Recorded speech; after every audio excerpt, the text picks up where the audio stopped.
मंगलम भगवान वीरो मंगलम गौतमो गणी मंगलम कुंद कुंदायो जैन धर्मोस्तु मंगलम सर्वमंगल मांगल्यम सर्वकल्याणकारकम प्रधानं सर्वधर्माणां जैनं जयतु शासनं मैं नमो तीर्थनायक को नमो ओंकार वाणी को नमो उन कुंद प्रभु को जिन्होंने ओंकार धारण की। अहो उपकार जिनवर का कुंद का दिव्य वाणी का जिन कुंद ध्वनि दाता उन कहान स्वामी चिदानंदिक रूपाए जिनाए परमात्मने परमात्म प्रकाशाय नित्यं सिद्धात्मने नमः। परमात्म प्रकाश नाम का ग्रंथ है आचार्य योगेंद्र देव कृत। इसकी दूसरे महाधिकार की 8वीं गाथा। कहते हैं कि श्री तीर्थंकर आदि महापुरुषों से लेकर सभी भव्य जीव एक आत्मा यानी अपने शुद्धात्म स्वरूप को ही ध्याते हैं, क्योंकि अपना स्वरूप ही ध्याने के योग्य है। तो ये चर्चा आई और इसके बाद व्यवहार के संदर्भ से कुछ चर्चा आई है जो आज गुरुदेव श्री के प्रवचन में अपन ने सुनी, और 9वीं गाथा भी प्रारंभ की, पर उसकी चर्चा कल विस्तार से आएगी। ये अपना पेज है 130। कहा कि अपना स्वरूप ही ध्याने योग्य है। वस्तु तो ये है, केवल आत्म ध्यान ही को मोक्ष मार्ग बतलाया है। ही आया ना, आत्म ध्यान ही को मोक्ष मार्ग बतलाया है। यानी इस 3 लोक में और 3 काल में अन्य कोई मोक्ष का मार्ग नहीं है। मोक्ष मार्गी को जितना भी व्यवहार वर्तता है वह बंध का कारण है, संसार का मार्ग है, मोक्ष मार्ग नहीं है। तो ये बात एकदम समझो दृढ़ करके स्वीकार करने योग्य है कि केवल आत्म ध्यान ही को मोक्ष मार्ग बतलाया है। अभेद रत्नत्रय को मोक्ष मार्ग बतलाया है। अपने ध्यान को ही मोक्ष मार्ग बतलाया है। अब यहाँ जरा देखना क्या कहना चाहते हैं। ध्यान की बात की ना, आत्म ध्यान को ही, अपने ध्यान को ही, स्वरूप के ध्यान को ही मोक्ष मार्ग बतलाया है। और बिना श्रद्धा ज्ञान के ध्यान होता नहीं। ये बात यहाँ समझना। कोई कहे कि हम तो आत्मा का ही ध्यान करते हैं, तो उसको प्रश्न है कि आत्म स्वरूप का स्वयं स्वरूप संचेतन और उसकी प्रतीति के उपरांत ही आत्मा का ध्यान हो सकता है, होता है, अन्यथा होता नहीं। राग में एकत्व रखे और आत्मा का ध्यान कर सके, ऐसा होता नहीं। निमित्त में लाभ बुद्धि रखे और आत्मा का ध्यान कर सके, ऐसा होता नहीं। तो यहाँ पर थोड़ा गुरुदेव ने गूढ़ रीति से बताया, पर बात गंभीर बताई। देखो, श्रद्धा ज्ञान के विचार वाले ही सब होते हैं, ऐसा बन सकता है क्या? यानी विचार वाले तो सब ही हैं, निर्विचारी तो कोई भी नहीं, लेकिन अपने स्वरूप की श्रद्धा और अपने स्वरूप का भान, संचेतन ज्ञान, इसके विचार वाले ही सब होते हैं क्या? है ना? ध्यान कहा कैसे? पहले तो ये समझ लें अपन, अभी वैसे सबको ख्याल में है, पर अभी ताजे संदर्भ में अपन समझें। ध्यान किसे कहा निर्देश भाई? कि ध्यान माने एक ही विषय को जानने में लगा हुआ उपयोग, उसका नाम ध्यान है। तो उपयोग का प्रवर्तन जानने रूप से है ना? तो जानने तो कौन, तो सब जानते हैं, कौन नहीं जानता?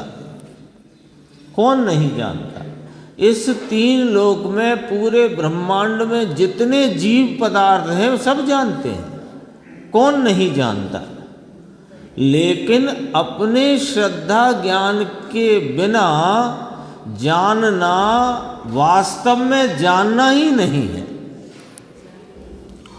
तो क्या कहा उसको क्या संज्ञा दी? अपन जानते हैं ना, आप जानते हो, हम जानते, सब जानते हैं, चींटी चल रही ये भी जानती, सब जानते हैं, सब जानते हैं। पर इसके जानने को संज्ञा क्या दी? कि यदि अपने स्वरूप की श्रद्धा, स्वरूप के भान बिना, स्वरूप संचेतन और आनंद के आस्वादन के बिना जो जानना है वह जानना नहीं है, क्या है? अज्ञान है। अज्ञान कहा ना, अज्ञान, अज्ञान माने ज्ञान नहीं। तो कहा श्रद्धा ज्ञान वाले और उसके साथ विचार वाले सब होते हैं क्या? ऐसा बन सकता है? इसलिए अब देखो, सब विचार में, अपने विचार में हैं, सब जानने रूपता से बरतने वाले, परिणमने वाले, विचार वाले हैं, लेकिन कैसे?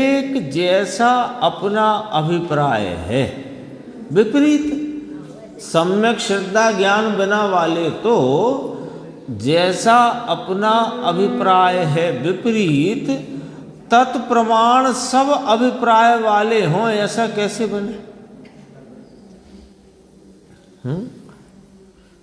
सब विपरीत विचार वाले हों, अभिप्राय वाले हों, ऐसा भी ना बने। और सब सम्यक अभिप्राय वाले हों, ऐसा भी ना बने। संसार अनादि खड़ा है ना? संसार किसी को मुक्ति के बाद प्राप्त हो गया है ऐसा तो नहीं है। संसार तो अनादि से खड़ा है, नाम चला आया है। कहाँ?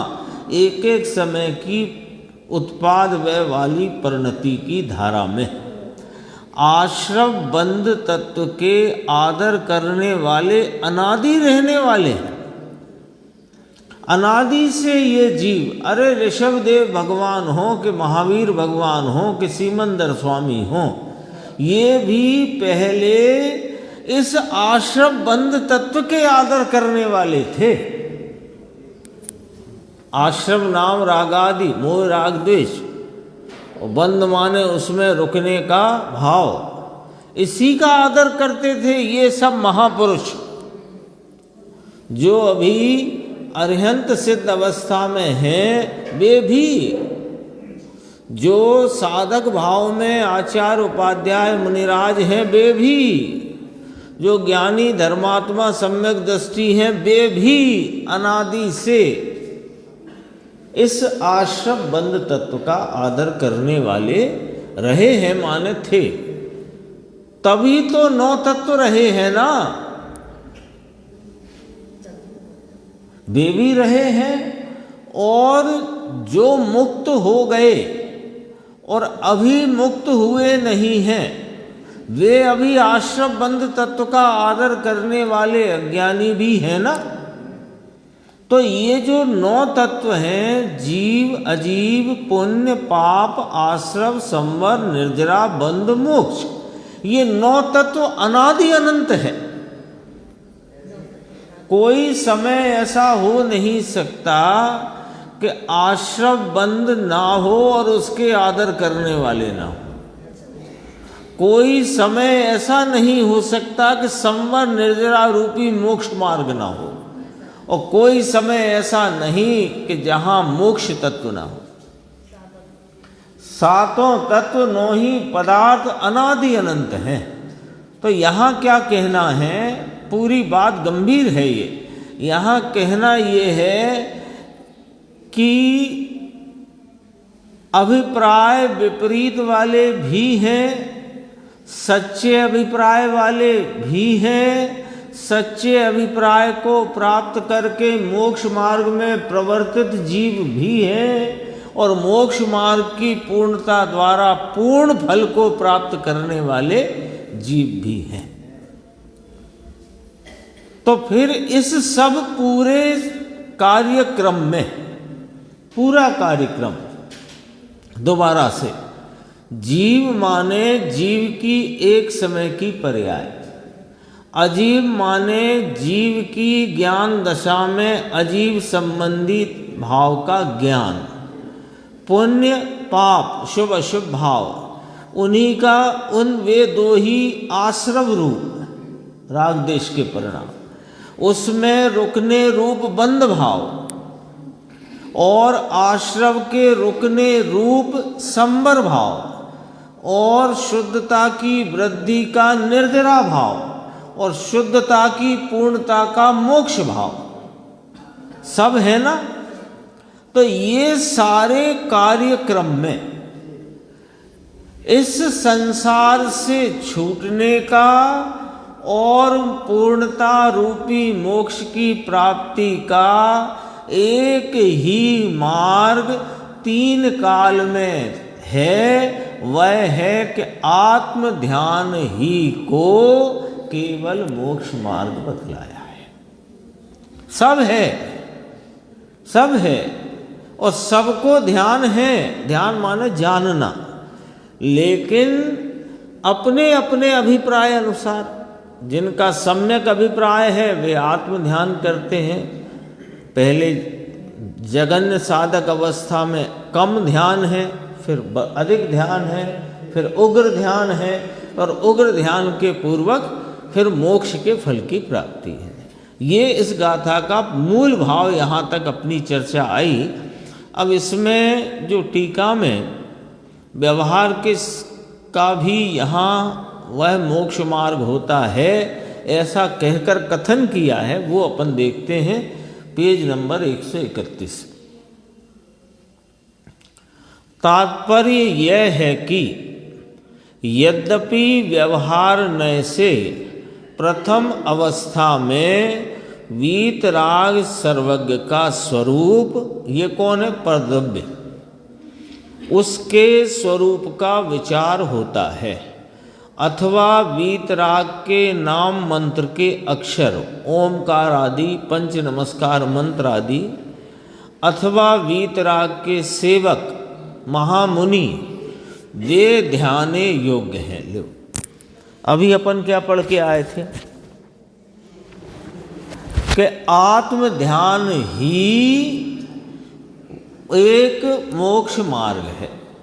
आत्म ध्यान ही एक मोक्ष मार्ग है। अब ये दूसरी बात क्या कही, यहाँ क्या कहा? यद्यपि। अब ये यद्यपि लगा है ना यहाँ, तो तथापि का इंतजार करना, यही पूरा अर्थ मत निकाल लेना। जब भी यद्यपि शब्द से कोई बात कही जाए तो उसमें तथापि का इंतजार करना जरूरी है। यानी तथापि कह करके क्या कहा है वहाँ तक नहीं यदि अपन ने समझा तो वो आगे की जो यद्यपि वाली एक पंक्ति, दो पंक्ति, चार पंक्ति हो, वो पूरा अर्थ नहीं हो सकती। ठीक है ना। अब यहाँ क्या क्या ध्यान रखना, ये जो अपन ने पंक्ति है बोल्ड अक्षर है, तो इस पर से ख्याल रखना। एक तो यद्यपि शब्द पर ख्याल रखना, दूसरा व्यवहार नए शब्द है, उस पर ध्यान रखना, और तीसरा इसमें शब्द आया है प्रथम अवस्था, उसका ध्यान रखना है ना, ये समझना है, नहीं तो गड़बड़ हो जाती है। ये तीन शब्द का सही अर्थ नहीं पकड़ेंगे यदि हम, तो गड़बड़ हो जाएंगे। यद्यपि के साथ तथापि क्या आने वाला है, उस पर भी विचार करके बात को पूरा समझना है। फिर ये बात किस नए से कही गई है वो ध्यान में रखना है। और प्रथम अवस्था शब्द है, इसका क्या अर्थ है, क्या यहाँ पर उसका अभिप्राय है, वो समझना है। देखो, यद्यपि, ये तीन शब्द याद रखना अंकुर, पूरी सभा में अंकुर और निर्देश दो की जिम्मेदारी है तीन शब्द की। यद्यपि, व्यवहार नए से और प्रथम अवस्था। ठीक है, अब आगे बढ़ते हैं। वीतराग सर्वज्ञ का स्वरूप, ये कौन का स्वरूप है? अपना स्वरूप है कि परद्रव्य है? परद्रव्य है। उसके स्वरूप का विचार होता है, अथवा वीतराग के नाम मंत्र के अक्षर ओम आदि, ओम में सब आ गया, पंच परमेष्टि का नाम स्मरण, अथवा वीतराग के सेवक, वीतराग के सेवक महामुनि वे ध्याने योग्य हैं। ठीक है, अभी अपन क्या पढ़ के आए थे कि एक आत्म ध्यान ही मोक्ष मार्ग बतलाया है। वो भी रखो बात, अपने यहाँ रखना पड़ेगा सब, तब समझ में आएगी बात। ये विकल्प, ये कौन है सब? वीतराग सर्वज्ञ के स्वरूप का स्मरण, चिंतन, विचार, वीतराग के नाम मंत्र का स्मरण, उस वो जो पंच परमेष्टि भगवंतों का नाम स्मरण, स्वरूप स्मरण, और वीतराग के सेवक मुनि, महामुनि आदि, धर्मात्मा आदि के प्रति विनय आदि का भाव। ये कौन है कि ये सब विकल्प है, ये सब विकल्प है, ये राग रूप वृत्ति है, ये होती है कब? व्यवहार के काल में। व्यवहार का काल कौन सा? कि जब निश्चय रूप प्रवर्तन नहीं है, वो व्यवहार का काल, तो उनका विचार होता है जो ऊपर पढ़ के आए। ऐसा कहते हैं कि शुभ भाव के काल में शुभ भाव होता है, तब वीतराग सर्वज्ञ का स्वरूप, वीतराग अर्थात उनके जो स्वरूप, उन मंत्र के अक्षर वीतराग कहें, वो सब आ गया उसमें, शास्त्र आ गए सारे। परंतु वीतराग तीन में ये लिया, देखो वीतराग तीन बार लिया। वीतराग सर्वज्ञ का स्वरूप, वीतराग के नाम मंत्र के अक्षर तथा वीतराग के सेवक, तीनों बार वीतराग लिया। और इनके प्रति का जो भाव है वो राग है, शुभ राग है, और उसे व्यवहार नाम दिया जाता है। कहाँ गया? तीन में लिया। वीतराग सर्वज्ञ का स्वरूप, वीतराग के नाम मंत्र के अक्षर अथवा वीतराग के सेवक महामुनि। अंतर भगवान आत्मा का ध्यान करना। अब पीछे से बात को यहाँ मिलाओ। अंतर भगवान आत्मा का ध्यान करना वह वीतराग भाव है, परंतु वह उसमें रह ना सके तब व्यवहार भी बीच में आता है, बीच में आता है। प्रभु आप कहते क्या हो, हमें तो समझ ही नहीं आती बात। कभी प्रथम अवस्था कहते हो, कभी बीच कहते हो। आप ये क्या क्या कहते हो, हमें समझ में नहीं आता। अभी आपने बीच कहा, अभी प्रथम अवस्था कहा, ये क्या आप कहना क्या चाहते हो? अरे जो प्रथम अवस्था कही वो बीच में ही होती है। समझ में आई बात? नहीं आई समझ में? दोबारा से। जो प्रथम अवस्था जिनागम में प्रथम अवस्था, जगन अवस्था, प्रथम अवस्था कहकर जो कथन किया गया है वो बीच का किया गया है। मिथ्यात्व में कोई अवस्था धर्म की होती ही नहीं।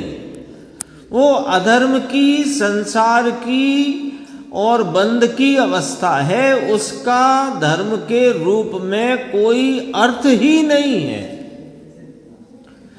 धर्म का अर्थ जहाँ से प्रारंभ होता है वह स्वरूप की प्रतीति और आस्वादन के उपरांत जब वीतराग भाव में न रह सके, तब शुभ भाव की अवस्था, शुभ भाव के काल में ऐसे वीतराग भगवंतों का, उनके कहे वचनों का और उनके वचनों पर चलने वाले महामुनियों का स्मरण हो आता है। उसे प्रथम अवस्था कहा जो बीच में होती है।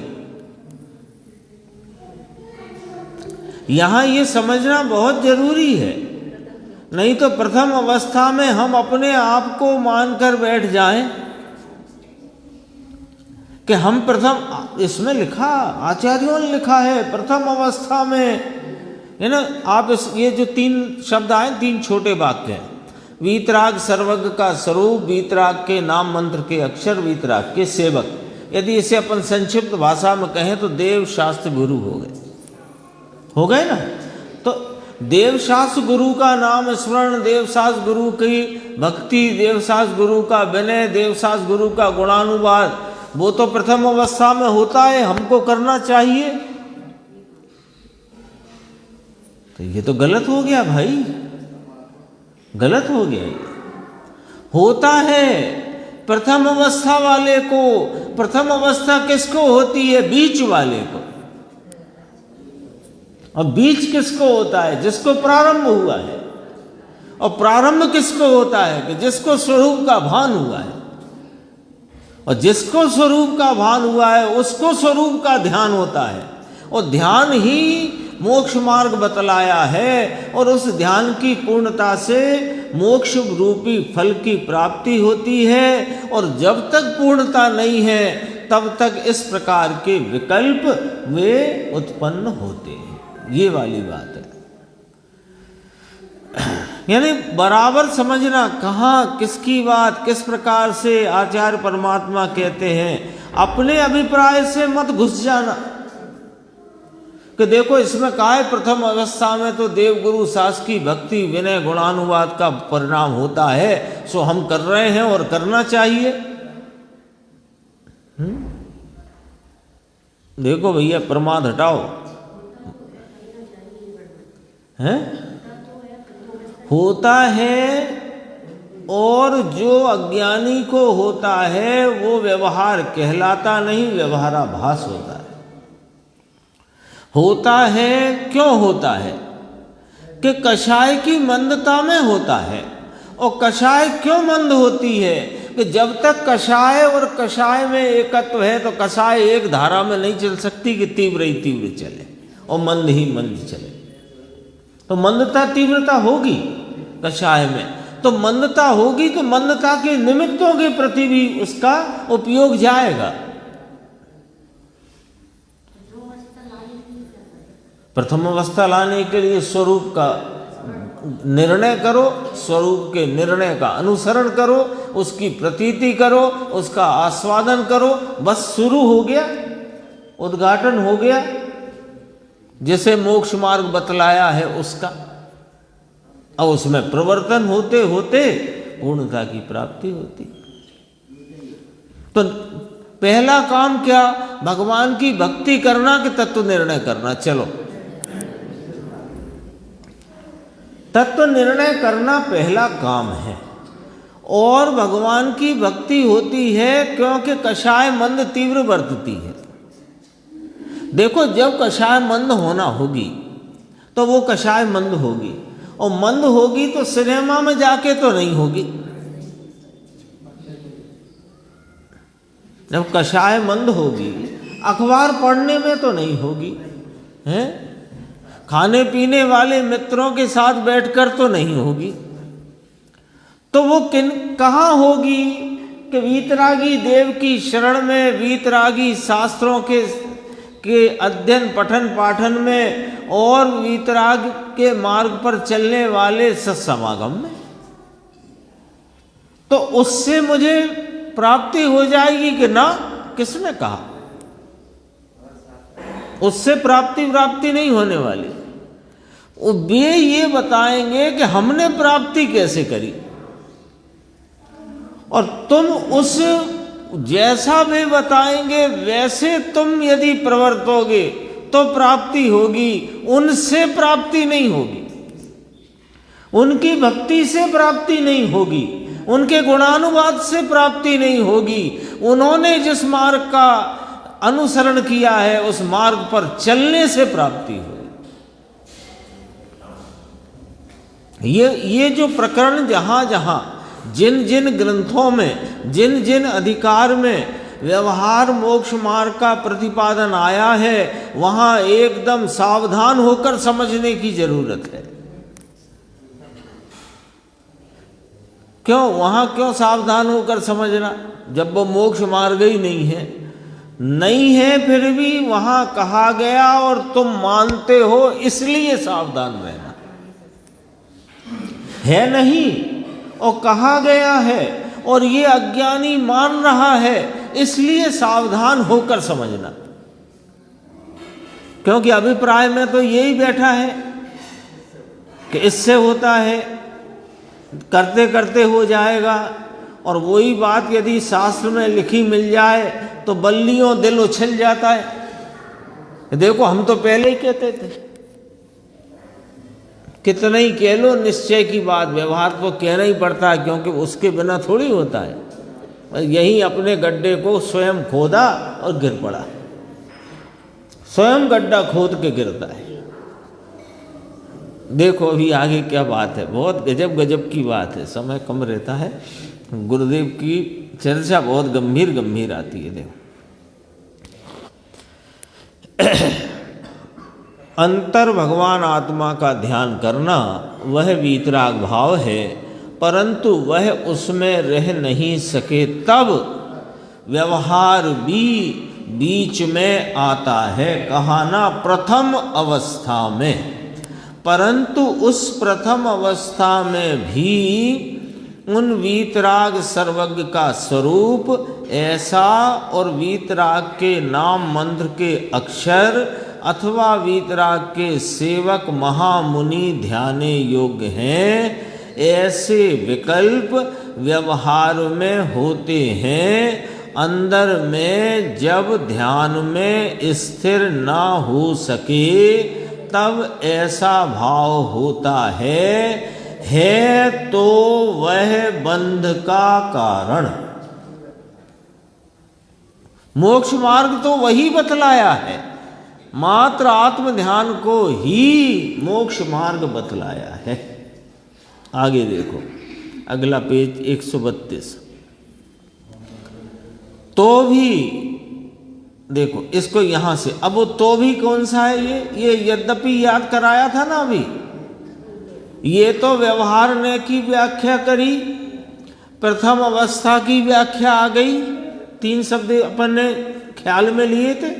यद्यपि व्यवहार ने से प्रथम अवस्था की व्याख्या आ गई।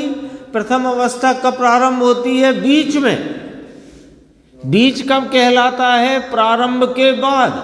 प्रारंभ किसे कहते हैं? कि स्वरूप की श्रद्धा ज्ञान रमणता रूपी अभेद रत्नत्रय की प्रकटता यहाँ से प्रारंभ होता है।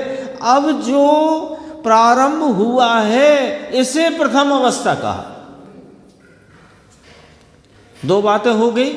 और इसको, इस प्रथम अवस्था में उत्पन्न होने वाले रागादि विकल्पों को वीतरागी देव, वीतरागी शास्त्र, वीतरागी गुरु के प्रति का जो विनय बहुमान और उनके बताए मार्ग का समझना समझाना, निर्णय की भूमिका, बहिर्लक्षी ज्ञान, ये सब ये व्यवहार ने से करो ऐसा कहने में आता है, यद्यपि कहने में आता है। अब यद्यपि पे आ गई बात। यद्यपि इसे व्यवहार ने से मोक्ष मार्ग प्रारंभ होने के उपरांत देवगुरु शास्त्र ध्याने योग्य हैं, ऐसा कहने में आता है। तथापि, अब आओ 132 पे, तो भी कहो कि तथापि कहो, तथापि तो भी वीतराग निर्विकल्प तीन गुप्ती रूप परम समाधि के समय अपना शुद्ध आत्मा ही ध्यान करने योग्य है। दो समय बतलाए, दो समय बतलाए मोक्ष मार्गी को। एक तो तीन गुप्ती रूप, मन गुप्ती, वचन गुप्ती, काय गुप्ती, ये व्यवहार से कथन है। मन गुप्ती, वचन गुप्ती, काय गुप्ती करके ये व्यवहार का कथन है। जब उपयोग अपने वीतराग निर्विकल्प स्वरूप में निर्विकल्पता से प्रवृत्त होता है, तो नियम से मन वचन काय की प्रवृत्ति का अभाव ही रहता है। तो कहने में आएगा मन वचन काय की गुप्ती। मन वचन काय को समेट कर इधर आऊंगा, ये तो कहने की बात है। जो उपयोग इस चैतन्य परमात्मा का आलम्बन लेकर उसमें एकाग्र होता है असंख्यात समय के लिए, अभी प्रारंभ की बात करते हैं, तो असंख्यात समय को जो यहाँ प्रवृत्त होता है, उस समय मन वचन और काय तीनों की प्रवृत्ति नहीं होती, इसलिए उसे कहेंगे तीन गुप्ती। तो देखो इसमें भी एक एक शब्द पकड़ना। तो भी क्यों कहा, यद्यपि के बाद कहा। वीतराग निर्विकल्प परम समाधि जो तीन गुप्ती रूप है, उस समय शुद्ध आत्मा ही ध्यान करने योग्य है। यानी ये दो योग बताए, दो विषय योग बताए, ध्यान करने के योग दो विषय बताए। तो मोक्ष मार्गी के दो काल बताए, एक अपने स्वरूप की आराधना का काल, और जब स्वरूप की आराधना में न रह सके वो व्यवहार काल, यानी व्यवहार में प्रवृत्ति का काल। तो दो बातें हो गई ना, इसे ऐसे समझो, निश्चय में प्रवृत्ति का काल, व्यवहार में प्रवृत्ति का काल। निश्चय के विषय को ध्याने का काल, परम समाधि का काल, और व्यवहार के विषय में को ध्याने का काल यानी वीतरागी देव, वीतरागी शास्त्र, वीतरागी गुरु को ध्याना योग्य है, तब इसका नाम व्यवहार कहा जाता है। बोलो हो गई स्पष्ट बात, कहीं कोई इसमें संशय तो नहीं रह गया।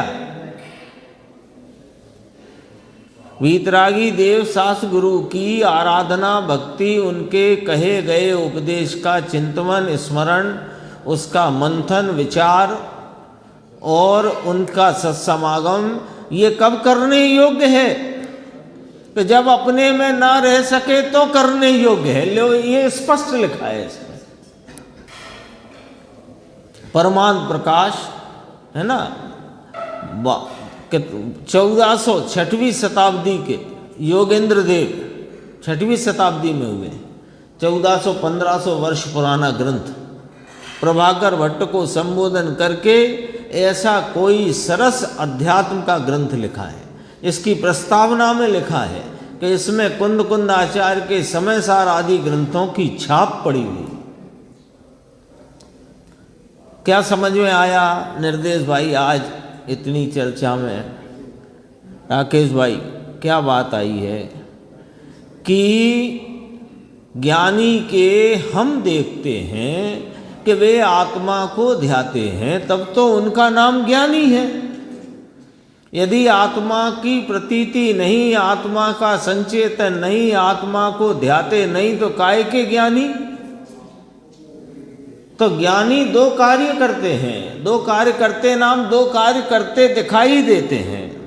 एक अपने स्वरूप की आराधना और एक वीतरागी देव शास्त्र गुरु की आराधना। दो ही काम करते दिखाई देते हैं, पर कब कौन सा करना योग्य है, कब कौन सा करना योग्य है, कि जब उपयोग सीधा अपने स्वरूप के आलम्बन में उसकी एकाग्रता में रहे तो एक यह शुद्ध आत्मा ही ध्यान योग्य है।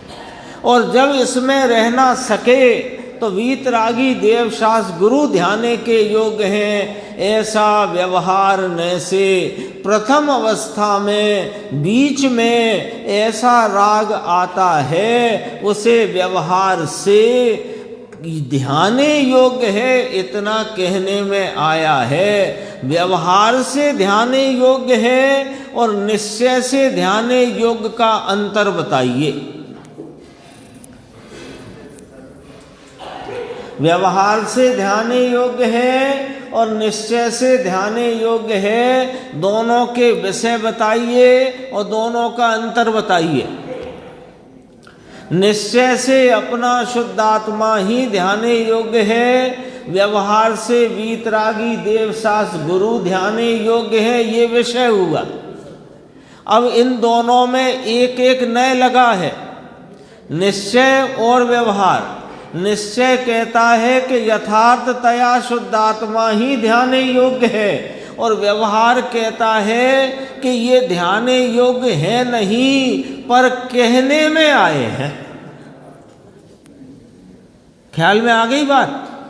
वीतरागी देवशास गुरु ध्याने योग्य नहीं है, कहने में आए हैं।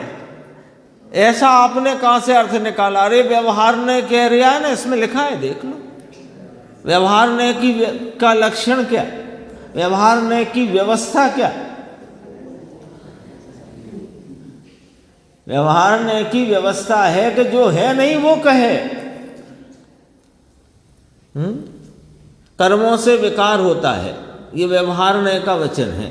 इसका मतलब क्या? कर्मों से नहीं होता फिर भी कहे। विकार से कर्म बनते हैं, जीव के विकारी भाव से कर्म बनते हैं, ये व्यवहार का वचन है। यानी जीव के विकारी भाव से बंधते नहीं, कहे, है ना? तो व्यवहार से वीतरागी देवगुरु शास्त्र ध्याने योग्य है, माने ध्याने योग्य नहीं है।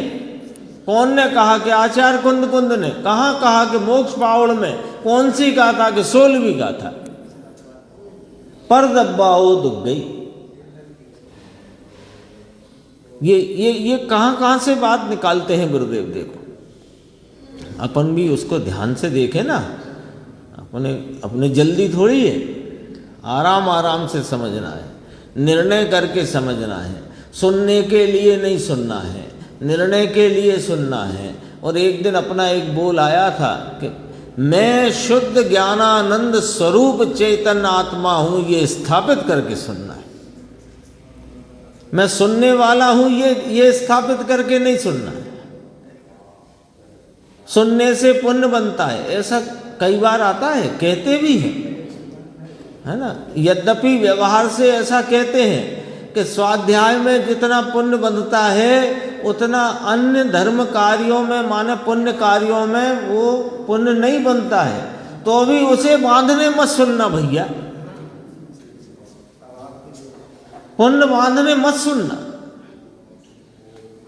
कोई बांधने का काम करने थोड़ी मंदिर आए हैं। बंधन से मुक्त कैसे हो इसके लिए आए हैं। तो क्यों होना है बंधन से मुक्त? अरे मैं मुक्त स्वरूप हूं तो मुक्त होना है। देखो यहां कहा था गुरुदेव ने, वीतराग सर्वज्ञ का स्वरूप पर द्रव्य कहा था। सब पर द्रव्य, शास्त्र पर द्रव्य, वीतरागी महामुनि उनका समागम पर द्रव्य। पर दब्बा दो दुख गई, दुर्गति होती है, वो चैतन्य की गति नहीं।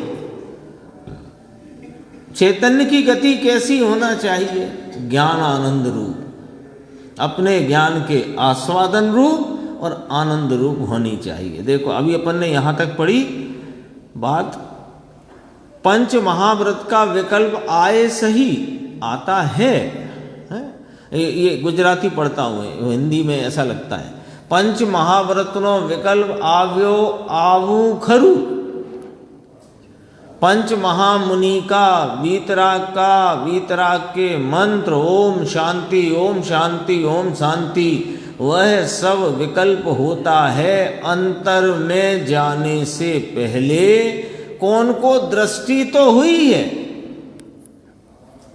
परंतु अंदर में ध्यान में जाने से पहले कोई ऐसा भी होता है, इतनी बात है बंध का कारण पुनः याद कराया। तो मुमुक्षु ने कहा अपूर्ण अवस्था में, कि हाँ अपूर्ण अवस्था में होता है ना, पूर्ण में कहाँ ये राग धरा है। तो भी फिर वही बात, वो तथापि यद्यपि का, ऐसा होने पर भी वीतराग निर्विकल्प तीन गुप्ती रूप परम समाधि के, इसको ब्रैकेट में क्या लिखा देखो, अंदर ठहरता समाधि, परम समाधि का अर्थ अंदर ठहरता, अंदर ठहरते समय अपना शुद्ध आत्मा ही ध्यान करने योग्य है। अब दो हो गए ना, अंदर ठहरता काल और अंदर नहीं ठहरता काल, दो काल हो गए। धर्मात्मा के मोक्ष मार्ग में प्रवर्तन में दो काल हो गए, अंदर ठहरता काल, अंदर नहीं ठहरता काल। अंदर ठहरते काल में तो यथार्थतया अपना शुद्धात्मा ही ध्यान योग्य है, और अंदर ना ठहर सके तो ऐसा होता है, सो वह विषय यहां पर बतलाया। वीतराग निर्विकल्प अभेद तीन गुप्ती मन वचन और काया से हटकर परम समाधि परम शांति, क्योंकि वह विकल्प है। कौन है विकल्प भैया बताओ, यहां जो चर्चा है। वीतराग सर्वज्ञ के देव का स्मरण विकल्प है। शास्त्र में जाती हुई जो उपयोग की दशा है वहां विकल्प है। मुनिया महामुनियों के ज्ञानी धर्मात्माओं के सत्समागम में विकल्प है, और यहां निर्विकल्प है। उसमें तो राग है, अरे उसमें अशांति है, परंतु अंदर ध्यान में वीतरागपने स्थिर ना हो, वहां यह भाव आता है। पूर्ण वीतराग ना हो तब तक यह भाव आता है। उसका आचार्य भगवंतों ने व्यवहार ने से कथनी करके उस व्यवहार का अपने को ज्ञान कराया है। आता है तो कराया है। आगे देखो, ये भी बात समझना। प्रथम अवस्था में ये कहा, फिर वो प्रथम अवस्था शब्द अपन ने ख्याल में लिया था ना, उसका और खुलासा। प्रथम अवस्था में यह कहा, क्या कहा? वीतरागी सर्वज्ञ देव का स्मरण, संक्षेप में बोलते हैं, वीतरागी सर्वज्ञ देव का स्मरण, उनके कहे वचनों का उपदेश का स्मरण, चिंतन विचार मंथन, और ऐसे महामुनियों के धर्मात्माओं का सत्समागम, ये प्रथम अवस्था में कहा। इसलिए उससे निर्विकल्प हो सकता है, ऐसा नहीं कहा। लो, बात समझ में आ रही है? मुकेश भाई, बात समझ में आ रही है? मुकेश जी, दोनों ही मुकेश जी से पूछ रहा हूं, बात समझ में आ रही है कि नहीं? ये सब हो रहा है, होता है, पर इससे होता है। अरे जो अनादि से जिन्होंने निर्विकल्प दशा की कभी प्राप्ति एक क्षण भी नहीं करी, उन्हें भी इससे नहीं होता।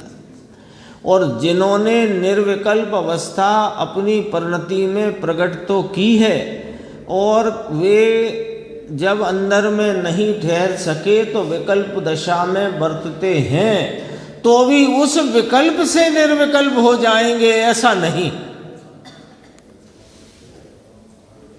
धर्मात्मा को तो लाभ करता होगा ना ये, भगवान का स्मरण, भगवान का उपदेश, उस उपदेश पे चलने वाले धर्मात्माओं का सत्समागम धर्मात्माओं का तो लाभ करता होगा, किसी को नहीं।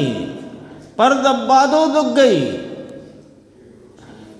देखो, सिद्धांत को सिद्धांत पर रखो, वास्तविकता जैसी है वैसी स्वीकार करो, और व्यवहार क्या कहता है और क्यों कहता है उसको जानो। गड़बड़ न करो, है ना, गड़बड़ न करो। देखो, प्रथम अवस्था में ये कहा इसलिए उससे निर्विकल्प हो सकता है, ऐसा नहीं, परंतु निर्विकल्प दृष्टि और सम्यक्त हुआ है, तथापि वह ध्यान में स्थिर न रह सके, वहाँ ऐसा व्यवहार आता है, परंतु वास्तव में तो उसे छोड़कर, उसका परित्याग करके, उसका उल्लंघन करके, उसको लांघ करके अंदर में स्थिर होना, और वह अंतरंग स्वरूप ही ध्यान करने योग्य है। बोलो, विकल्प में रहना योग्य है कि विकल्प का उल्लंघन करना योग्य है? तो जिसका उल्लंघन करना योग्य है वो स्वयं कैसे योग्य हो सकता है? अब आप विचार करके खुद ही निर्णय करो। जिसका उल्लंघन करके शांति की प्राप्ति होती है, जिसका उल्लंघन करके मोक्ष मार्ग में प्रवर्तन होता है, जिसके उल्लंघन रूप ध्यान ही मोक्ष मार्ग बतलाया है, तो जिसका उल्लंघन करना है उसको करना योग्य कि उसका उल्लंघन करना योग्य? बहुत सीधा सच्चा आ गया ना। अब तो अपने सामने सीधा ही निर्णय की स्थिति आ गई, ये कि ये दो ऑप्शन आ गए ना, सीधे आ गए। अब तो जिसका उल्लंघन करना है तो उल्लंघन करना योग्य है, कि जिसका उल्लंघन करना है उसमें रहना योग्य है। अब तो एकदम क्लियर है कि जिसका उल्लंघन करना है उसका उल्लंघन करके निज स्वभाव का ध्यान करना ही योग्य ही करके कहा है। गुरुदेव ने एक जगह कहा भी, ये एकांत है, मोक्ष मार्ग एकांत होता है। लो, जैन शासन तो अनेकांत होता है, शासन अनेकांत होता है। शासन मानो उपदेश, भाषा, उपदेश अनेकांत होता है, वस्तु स्वरूप की कथनी अनेकांत होती है, वस्तु का स्वरूप अनेकांत होता है, मोक्ष मार्ग एकांत होता है। तो एकांत तो हमारे यहाँ स्वीकार नहीं, तो लो अनेकांत सुनो। एक आत्म स्वरूप का ध्यान ही मोक्ष मार्ग बतलाया है, अन्य कोई मोक्ष मार्ग नहीं। हो गया अनेकांत।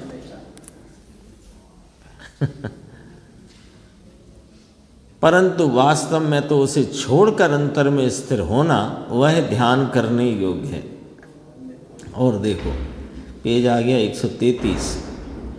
अन्य कोई भी दूसरा पदार्थ, ये भी समझना, ये आई थी भाषा वहाँ पर, ये जो बोल्ड अक्षर दिख रहे हैं ना, ये टीका में आई है भाषा, अभी अपन चाहे तो देख सकते हैं वहाँ जाकर।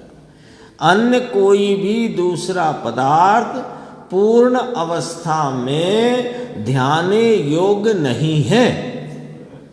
लो, कहाँ से मिलाना है ये बात? यहाँ से मिलाना है। अपना शुद्ध आत्मा ही ध्यान करने योग्य है, अन्य कोई भी दूसरा पदार्थ पूर्ण अवस्था में ध्याने योग्य नहीं है। मूल टीका पे चले, चल सकते हैं, देखते ही चलो।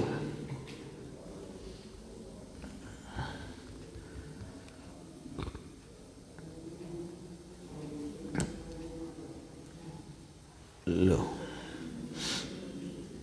नीचे की दो लाइन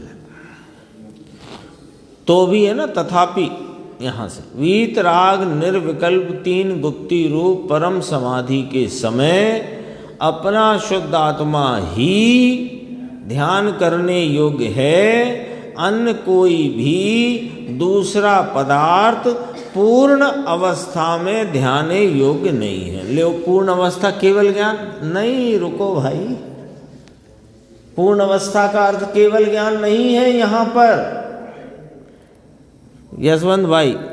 पूर्ण अवस्था का अर्थ है ध्यान की पूर्णता, ध्यान की पूर्णता। ध्यान देखो ऊपर मिलाओ, वीत राग निर्विकल्प तीन गुप्ती रूप परम समाधि। परम समाधि माने पूर्ण ध्यान। पूर्ण ध्यान कौन? कि जिसमें एक अपना एकाग्र चिंता निरोध ध्यानम, एक अपना चैतन्य आत्मा ही अग्रनाम मुख्य विषय रूपता से उस उपयोग की जानने रूप धारा में वही विषय बना हुआ है। इसका नाम पूर्ण ध्यान।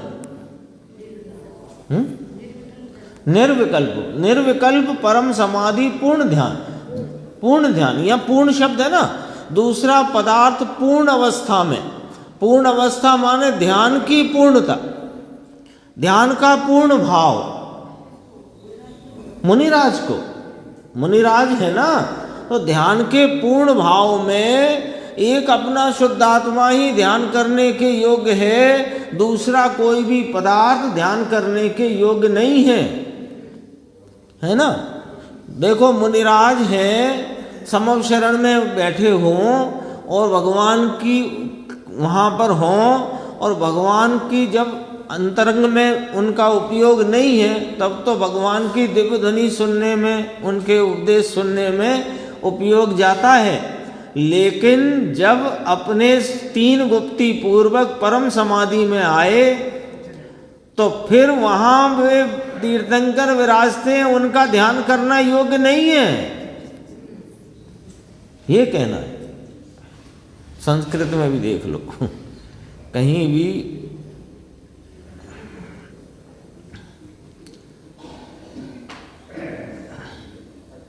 तथापि वीतराग निर्विकल्प त्रिगुप्ति गुप्त परम समाधि काले निज शुद्धात्म एव ध्येय इति, है ना। इति बस इतनी बात, इति माने पूर्ण, इति माने पूर्ण, और यही यहाँ अर्थ किया है।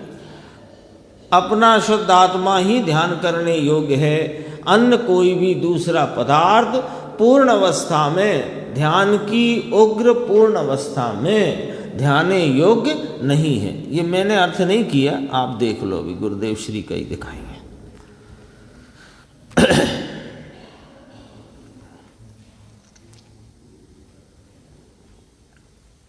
देखो यहाँ था, अन्य कोई भी दूसरा पदार्थ पूर्ण अवस्था में ध्याने योग्य नहीं है।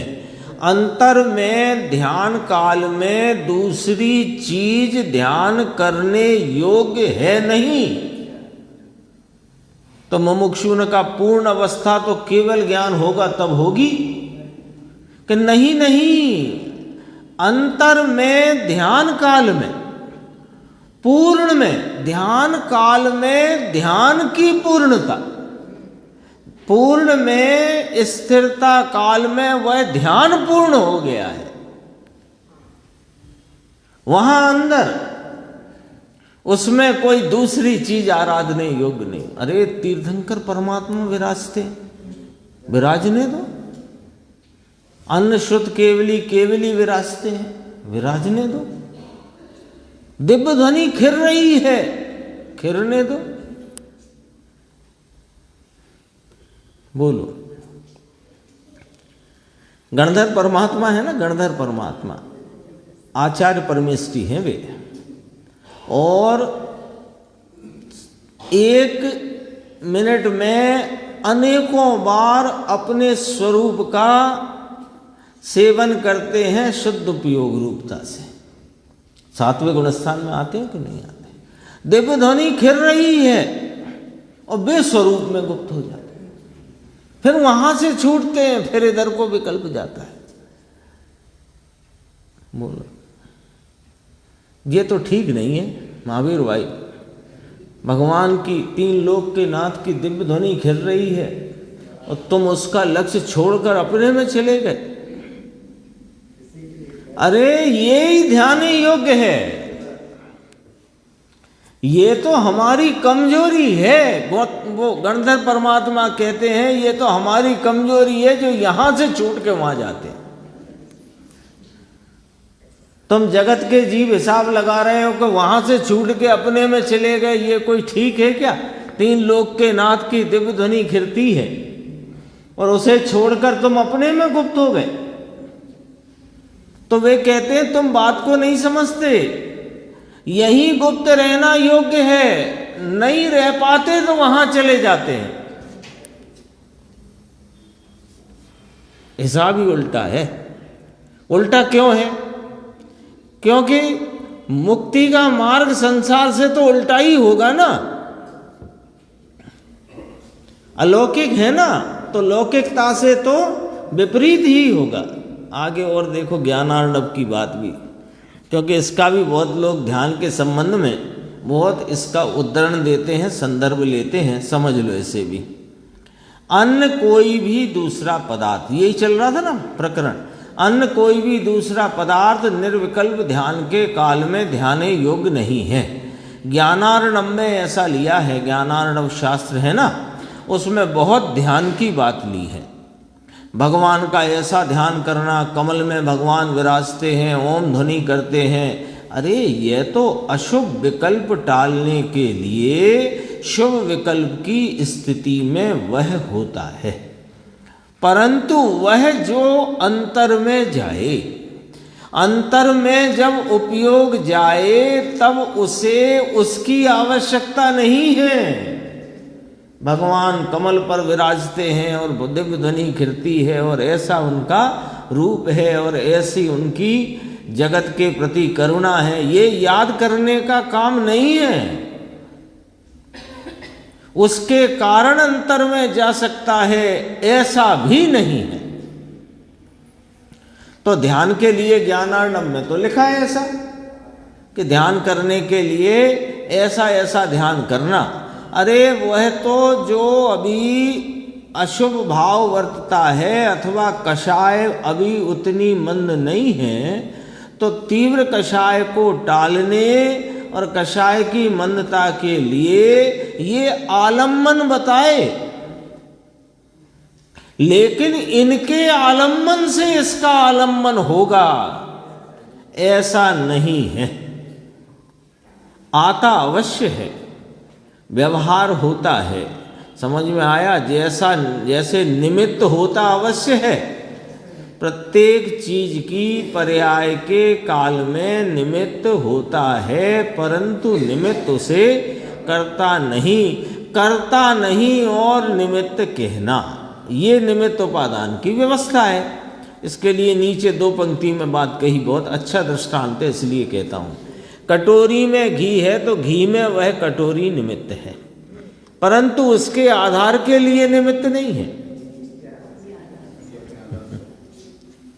कटोरी होती है, उसे क्या कहा जाता है? कटोरी में बाटका कहते हैं वहाँ गुजराती में, तो बाटका ही बोल रहे थे वो, तो ये तो अनुवाद है ना हिंदी। घी कटोरी के आधार से है ऐसा बोलते हैं, तो इस बोलने में उस घी में कटोरी निमित्त है, पर कटोरी के आधार से घी नहीं,